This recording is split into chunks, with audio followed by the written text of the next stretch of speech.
Bonjour à toutes et tous. Voilà. Good morning to all of you. Now, Vincent, I'm waiting for you. Oh, no, I'm on my own? Oh, okay. Yes, tell us about what you do. Okay, what am I going to say? In my family, usually people tell me that the history of Vitamine T is a fairy tale, and I don't want to end as a pumpkin. So, this group was created 15 years ago. It's based in the north of France, and despite the hard times, despite the economic and social upheavals in our country, it's a group which has been very lucky. Well, of course, we got up early in the morning to be that lucky, but we have grown because we went from 1,000 employees 15 years ago to more than 3,000 today, especially in that area which you're looking at today, which is circular economy, because here's our specificity at Vitamin T.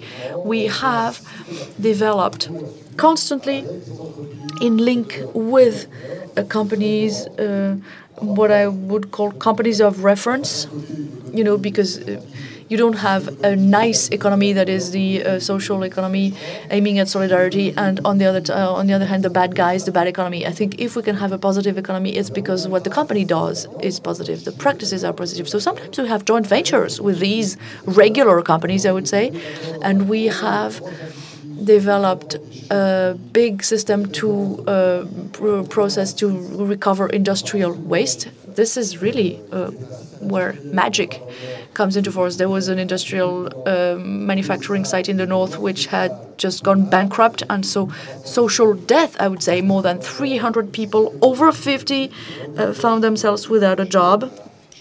They were making household appliances, and so I took the premises and we installed a plant to recover economic waste. And then, starting from there, we created a company to process end-of-life vehicles. Of course, this is still a fragile business model, but it's working. Then we continued with creating a company with CETA on the processing and recovery of housing waste, and then we have created in Tri-Saint-Léger, near Valenciennes, on the former Usinor factory, which was the largest Usinor factory in Europe 30 years back. It was like an industrial cathedral that went bankrupt 20 years ago, and that was totally abandoned. We created a joint venture with Alstom and other industrial companies, a company to actually recover all the railway materials, end-of-life railway material. I didn't even know this 1 year ago, but if you put all the railway material that has reached the end of its life, you would make a line that goes from the south of France to the north of France, from Nice to Lille, so from Le Havre to Lille, sorry. So we created some 400 jobs, mostly on the industrial site in Brantes, because we actually took up all these senior people who had been fired when their company went bankrupt, and they had no or very little chance to find a job with their skills, because you don't build TV screens anymore in our country, you don't manufacture washing machines in our country any longer, so they had no chance of finding a job because this is the only thing that they knew how to do. And when I came there with my company project, people thought I was crazy. And then people from Saint-Nord had been fired 8 days before. And they did not want to receive their letter from the mail, so they had to go to the HR office to get the letter, because they did not have the courage of announcing this to their wives and children. They did not want them to be aware that they'd been fired. So, all these people, for all their lives, had made those washing machines or refrigerators, and today we say to them, oh, no, the new economy, to dismantle all this, to depollute all this, and to reprocess and recover all these secondary raw materials.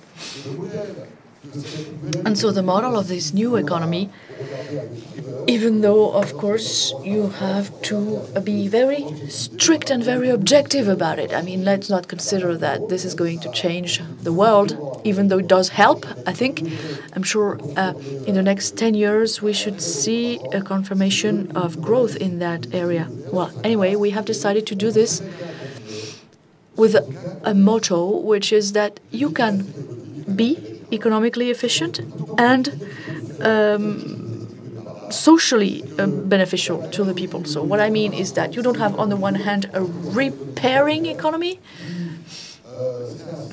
That would be a poor system for the poor, and then on the other side, big companies or SMEs who are specialized and very efficient in circular economy and who are now starting to be looking into this. So right from the beginning, right from the start, it's in our DNA. We consider that these two have to work together, because we have a capacity to put people back to work, especially young people, not only senior people, but young people who have never had to wake up in the morning because their parents already were unemployed. You all know this. We all have this around us. Nobody is safe from unemployment. And so we have decided to be part of the market economy.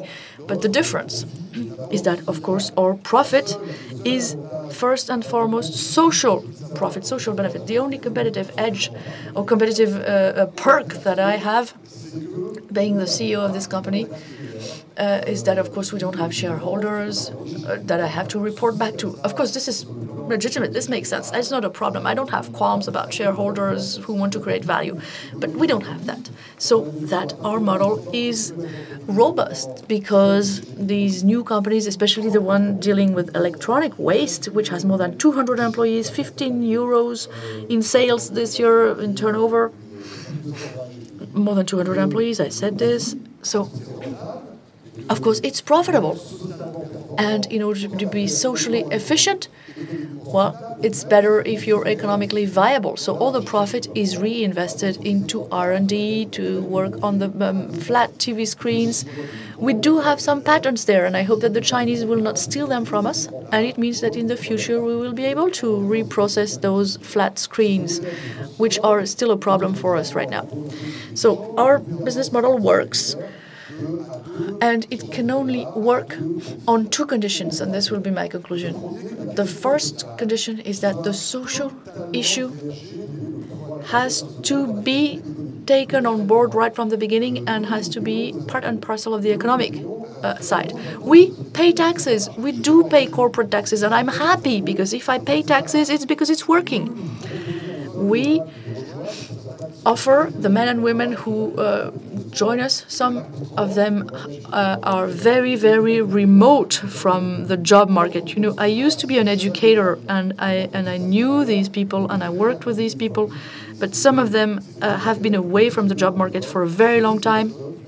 And so we make it possible for these people to have the same rights as just any other employee. We have collective bargaining agreements. I don't have any subsidized contracts, subsidized from the government. Of course, we need those as well. But the people are paid on the basis of a collective bargaining agreement. And we have statutory auditors to check our accounts.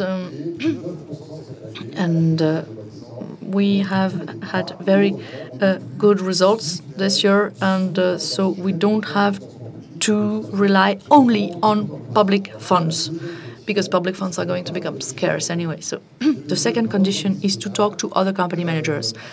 I want them to understand that this social company, which is very specific, of course, a social corporation, in order to succeed, in order to move upscale, I want to change because there are major challenges in our society, and we are going to have more and more people from the Y generation. Some of them are backstage with me. They're interested in this new economy, which does not clash with the traditional conventional model, because they both have constraints and values.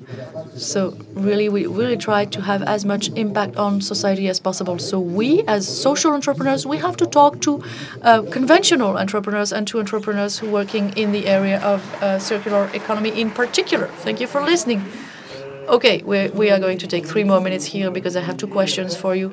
One about the Vitamine T group, and then I am going to reveal something to the audience, that is that you also are the chairman of the MOVES. So I don't know if you were already there when François-Michel Lambert gave his talk, but he told us about the evolution of the price of raw materials, and I would like you to tell us in one word what happened when you presented your business plan 5 or 6 years ago, because I think that at the time a ton of copper it was very, very cheap, and actually chip cards even had a negative value.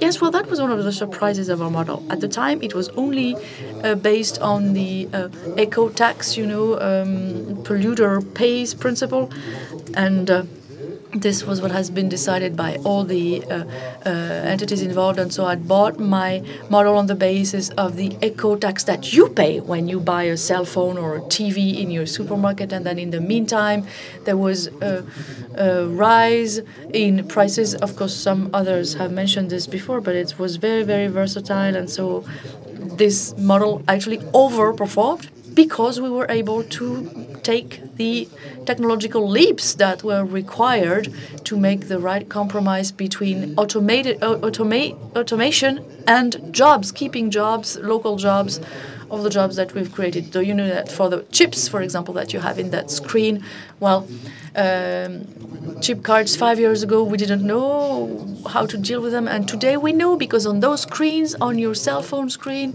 you've got LEDs, you've got liquid crystal displays, and this is something which relies on the rare earth which come from different parts of the world. So as I said, you have 3,000 employees, and you are the chairman of the MOVES, which is the movement of social entrepreneurs. Could you tell us more about this?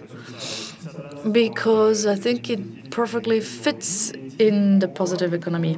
And could you tell us why social enterprises are very well positioned to have to be the drivers of circular economy?